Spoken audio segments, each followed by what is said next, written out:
对于一些美媒上周起炒作所谓中国将在古巴建设所谓间谍基地的说法，中国和古巴方面立刻严正驳斥。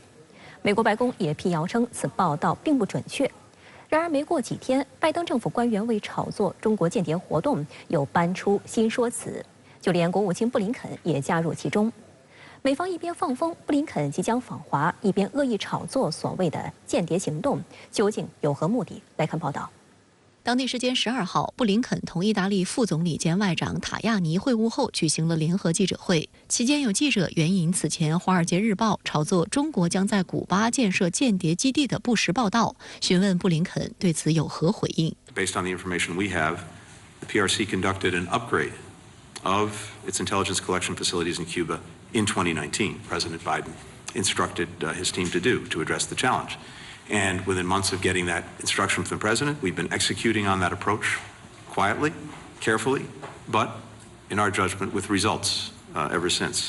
外界注意到，布林肯这番表态十分微妙。一方面将所谓的事发时间指向了特朗普执政时期，暗指特朗普没有做出有效应对；另一方面，则在毫无证据的情况下炒作中国在海外的间谍活动扩张。对此，外交部发言人汪文斌在13号的例行记者会上一针见血地指出，布林肯的相关言论不过是美方上演的又一出老戏码，外界对此早已不陌生。此前我已经多次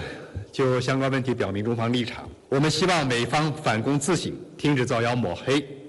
停止对各国进行无差别、窃听、窃密的黑客帝国行径。布林肯居心叵测的表态很快也遭到古巴方面的驳斥。古巴外交部长罗德里格斯在推特上专门发布视频反击。The assertions made by the U.S. Secretary of State about the presence of a Chinese spy base in Cuba are false, totally false. Cuba's standing on this subject is clear and unequivocal.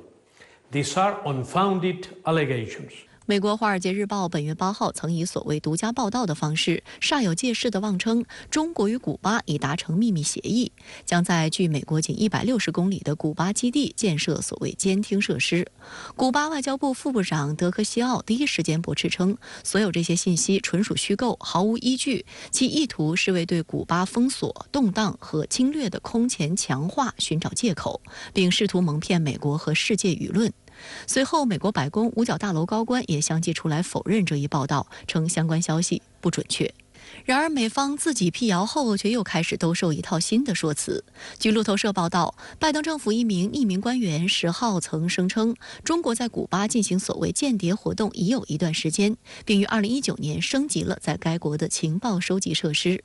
路透社留意到，布林肯如今的这番说法与这套新说辞论调一致。此外，释放的时机也耐人寻味，正好是在多家美媒传出他将于6月18号访问中国之前所发出的，而这一行程事实上从未得到中方证实。13号的外交部记者会上，汪文斌回应表示，提到的相关访问我也多次做出过回应，没有其他要补充的消息。纽约时报称，目前还不清楚所谓间谍的消息是否会使得布林肯访华的计划变得更复杂。美国全国广播公司则说，为了努力确保布林肯访华能按计划进行，分析人士认为白宫会淡化对中国的指责。白宫国安会战略沟通协调员科比12号表态称，有关间谍设施的消息引发了许多不实报道，但白宫认为布林肯重启访华行程不应该受此影响。And nothing's changed about the fact that the president wants to keep the lines of communication open with the PRC. But as for whether this recent reporting out of Cuba is going to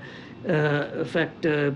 Secretary Blinken and his travel plans, I would not expect so. 深圳卫视注意到，美方一边放风布林肯即将访华，一边恶意炒作涉华负面议题，已经是惯常操作。早在今年2月，在多家美国主流媒体的配合下，布林肯自己剧透马上要来中国访问，但随后中美间爆发气球风波，美国务院随即宣布搁置这一行程。有观察指出，美方的用意是希望在可能的高级别接触前搞小动作来干扰视线，试图在舆论上占据优势，为会谈增加筹码。但不论布林肯是否访华，美国都应该停止说一套做一套的行为模式，一边向中国发出希望沟通的信号，一边又利用种种借口打压遏制中国，对中美关系毫无益处。美国在处理中国问题的时候呢，他经常是打你一个巴掌，再给你一个甜枣。这么他经常有一个做法，就是战略对冲，就是他派一个重要的高层来访问中国，那么他很有可能在涉华的事务上，他就会推出一个比较负面的东西，然后去对冲这件事情哈。所以呢，我这个也有可能是美国政府在采取战略对冲的这样一个策略。北约空中卫士2023军演12号正式启动，该军演号称是北约有史以来最大规模的空军演习，以美国为首的25个国家参加，瑞典和日本作为非北约成员国也参与其中。外界普遍认为，在俄乌冲突日益升级的背景下，这场军演已在近2周时间里对俄罗斯传递威慑的信息。而为了对抗北约威胁，俄军已经出台扩军计划，为与北约的长期对抗做准备。由德国领导的空中卫士2023军演于6月12号到23号举行，来自25个国家的250架军用飞机和1万名士兵参加演习，旨在提高互操性，加强准备工作，以便在北约领土受到侵袭时出动防卫无人机和巡航导弹。据介绍，此次演习包括行动和战术层面的训练，演习地点主要位于德国，但也涉及爱沙尼亚、拉脱维亚等北约东翼国家。德国之声称，本次空中卫士2023军事演习历时4年准备，演习选定在德国北部北海、德国东部以及德国南部3个飞行区域展开应对危机情况的演习。德国联邦国防军官网的信息绘图显示，北约部队将从德国6个基地起降，参演的250架飞机机型多种多样，包含 F-15、F-16、FA-18、F-35、台风等型号的战斗机， C-130、C-17等型号的运输机， KC-135 和 KC-46 等型号的空中加油机以及预警机等。德国媒体报道还特意点出，有100架飞机是从大西洋彼岸的美国派来的，其中包含北约最先进的 F-35战斗机。演习内容则包括从空中支援地面部队、空对空作战、拦截中程导弹以及机场疏散等科目。在北海的演习还将涵盖防御敌潜艇与水面舰艇的演习。除了德国北部、东部与南部的3个演习区域，还会有战机每日往返于北部演习区与爱沙尼亚以及南部演习区与罗马尼亚之间。北约所进行的联合军演，应该说主要是体现在空中，那么它主要是通过空中力量的这种分配和布局，那么使各国在空中力量方面进行协调。所以在这点上来讲，它最终达到的目的就是未来可能发生的这种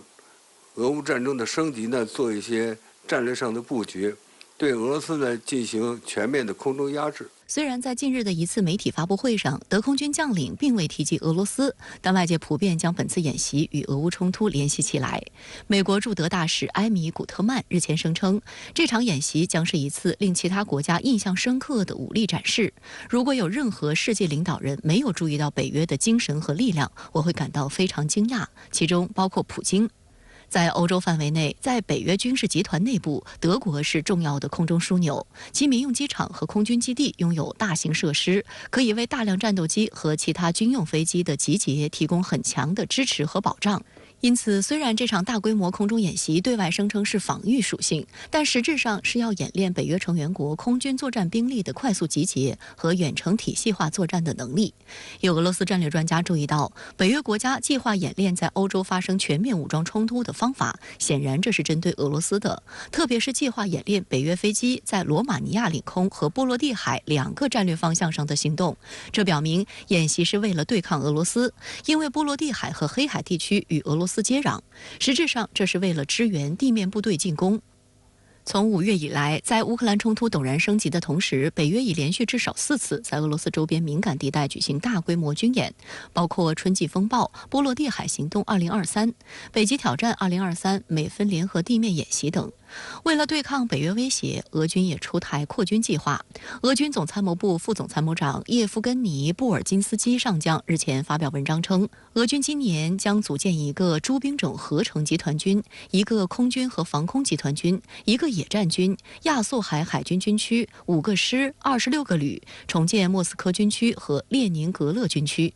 俄军这一计划表明，俄罗斯正在为与北约的长期对抗和超出特别军事行动范围的新紧张局势做准备。俄罗斯消息报报道称，俄罗斯国防部消息人士称，为了对抗北约，俄罗斯决定将在莫斯科或列宁格勒军区的西部战略方向组建一个新的空军和防空集团军，它将由数个战斗机航空兵团、轰炸机团、陆军航空旅以及防空部队和无线电技术部队组成。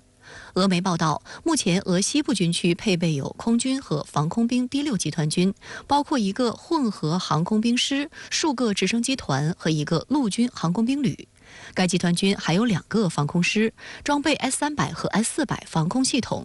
在芬兰和瑞典加入北约的背景下，俄罗斯正在西部战略方向部署更多部队。去年底，俄国防部长绍伊古宣布，俄军规模将增至150万人，并下令组建一个新的野战军，其中将包括3个陆军摩步师和2个空降突击师。俄罗斯的话，目前要想摆脱这种被动的局面，我觉得还要有一些新的战术思维和力量上的调整。一个是避免对峙，第二的话呢，是要通过调整它的整个战略手段和这个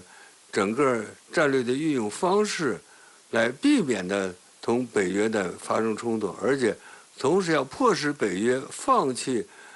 一旦俄乌战争升级的话呢，所形成的预案。除了正在申请加入北约的瑞典外，日本是唯一一个参加演习的非北约成员国。日本共同社称，日本航空自卫队接受了德国的邀请，作为观察员派遣人员参演。外媒援引德国国防部的消息报道，日本航空自卫队将派出日本国产的 C-2 大型运输机参演。北约全称是北大西洋公约组织，亚太地区并不是北大西洋地理范畴。然而近年来，北约不断强化同亚太国家关系，试图染指亚太的野心暴露无遗。2014年以来，日本与北约国家频频互动，上演军事联训。